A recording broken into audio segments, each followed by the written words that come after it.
Dans cet exercice, nous avons un triangle qui a un angle droit. L'égalité de Pythagore est donc vérifiée, à savoir que l'aire du grand carré est exactement égale à la somme des aires des deux autres. Alors là, nous avons déjà une aire de carré.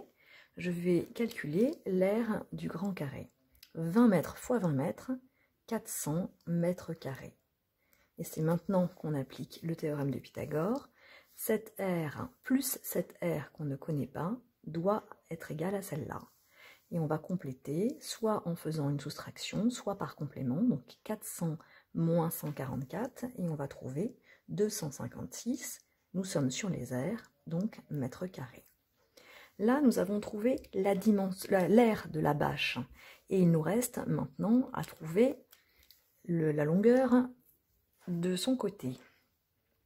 Alors pour cela, je rappelle qu'on cherche un nombre qui multiplié par lui-même doit être égal à 256, ou nous arrivons à trouver que c'est 16 fois 16, et sinon nous tapons à la calculatrice racine de 256 pour trouver les 16 mètres. Passons à la rédaction.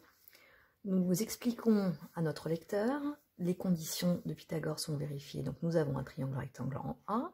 D'après le théorème de Pythagore, nous avons l'égalité sur les aires, à savoir l'aire du grand carré est égale à la somme des aires des deux autres, et on l'écrit de cette manière-là. Ensuite, nous allons remplacer dans l'égalité les aires que nous connaissons déjà, et on retrouve ici l'aire AC qu'en début d'exercice nous ne connaissions pas. Nous trouvons l'aire du carré qui nous manquait par la soustraction, donc on peut indiquer la soustraction, ou ici, comme le résultat est évident, on peut mettre directement la réponse. Et là, nous sommes encore sur les aires, sur AC carré. Et maintenant, nous allons donner le calcul de la longueur. Nous pouvons indiquer la racine carrée lorsque ce n'est pas forcément évident. Et dans ce cas ici, c'était exactement 16 mètres. Donc il s'agira encore de répondre à la question. Les dimensions de la bâche sont un carré de 16 mètres de côté.